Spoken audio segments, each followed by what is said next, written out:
Wave of our guests today. We have right over here Jimmy Himes, VFL Mike Stoll back with us, the Van Buren Boys.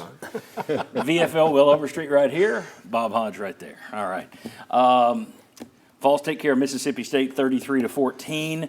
They are now 8-1 on the season. They're atop the SEC standings, and a trip to Georgia awaits. The offense was the offense. It's still inconsistent. The defense, the pass defense looks great. Bingo, yeah, it was the same things. Pass defense looks good. Run defense has question marks. We'll start talk about that a little bit. But, Will, I want to start with you, and I'm guessing top takeaway, it's probably with that soundbite we started with. Yeah, don't have to question that reporter where the topic is for most Tennessee fans or for everybody coming out of that game was, why was Nico not back on the sidelines? What does that mean? How long does that mean? Just a lot of questions, just because the play that, that I think not correctly referenced on ESPN, but a lot of people have pointed out when he got hit throwing a pass at the end of the game, coming off, a couple of things you saw were kind of him holding his arm as he came off, the shoulder he landed on, kind of shaking it. It didn't look comfortable. But then at the end, like you said, you saw a video at the end of him coming off the field with a towel over his head. So a couple of things there that you kind of go, they said it's an upper body thing. So your head's upper body, shoulder up, belly button up. I don't know which one that is, but I just think that's the real big question coming out of this is just where are you with him? I mean, because listen, this plays into a lot of things because not just in the Georgia game, but remember what happened to Florida State last year, right? They got left out because their quarterback wasn't, and the committee said, well, that's a different team. So this is an entirely different curveball that goes into a lot of things and not just the next game. Tennessee won't have to announce anything until Wednesday when they get their first injury report, and thank goodness the SEC now makes everybody do the injury reports. But Jimmy, Mike, your thoughts on, the towel over the head, that speaks to concussion. And before anybody sends me a note saying, you guys are just speculating. Yes, that's what a talk show is. That is correct. You're speculating, just like every fan out there today, just like every other show on the air. So let's do some speculating. The towel over the head, that kind of screams concussion, I thought. Well, it does. I wouldn't be surprised if it's a concussion. Now, how quickly can he come back? There are degrees of concussions. Some are more serious than others. Some you can come back in 2 days. Some you don't come back for 2 weeks or 2 months. So I don't know how bad it is. We'll see. We'll find out at some point. Maybe Wednesday there's an announcement. I expect it to be vague about what might happen. But it would certainly diminish Tennessee's chances of beating Georgia. Now, the other takeaways I had was you lost your starting quarterback, your best running back fumbles in the red zone again, your defense get gashed by the running game, and you won.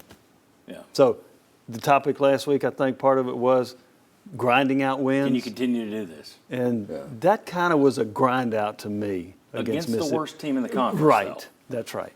It's going to be a different beast. Georgia's not great shakes right now.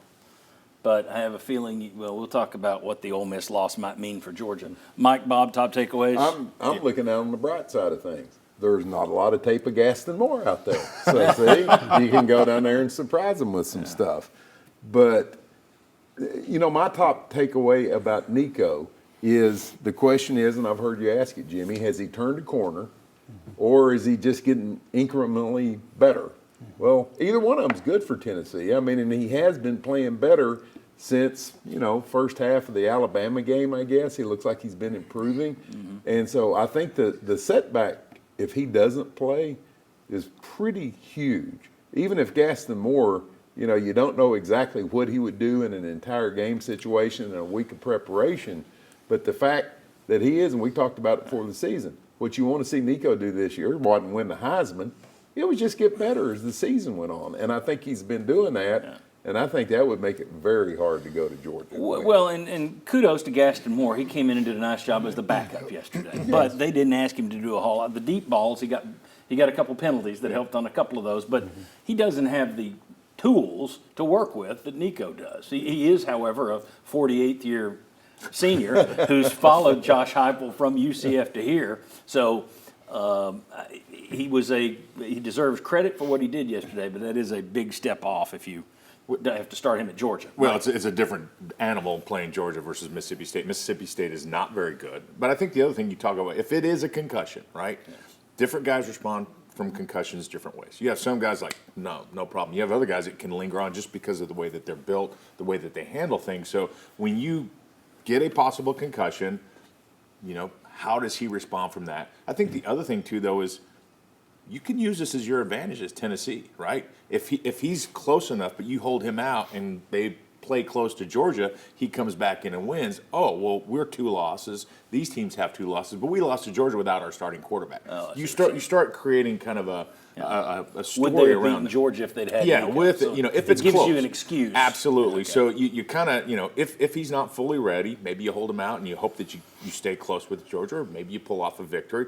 But then if he can come back and win out, I think you at least are enough in the discussion to maybe say, hey, here's the one off of why we lost. The concern, and this is purely, Troy Aikman had it, now Tua has it. The concern is you have one, okay, is this going to lead to a second to this? Because some of these guys, it really starts to stack up. Others, they have a concussion, they're fine. I'm guessing you had a concussion at some point in your career? Never did. You never did? Never. If I did, I didn't know about it. But It was a different day and age. that You had your bell rung many times. definition now. That's concussion, yeah, too. it was a different thing back then. Of course, when I get near a microwave, I tend to wet my pants and like forget who I am for 30 minutes. But other than that, I'm fine. People ask you who you are, you say, Tom Mislinski. That's right. Yeah, okay. Did you ever have a concussion, Will? Oh, yeah.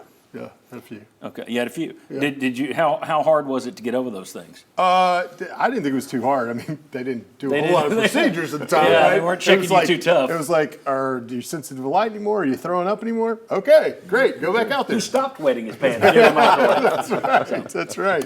So, yeah, it is, but it's very different now. Obviously, they have a test now. They have some other things. And I think, obviously, the players also know now what is the risk of coming back too soon or getting another one. And so I think all of that plays into your decision.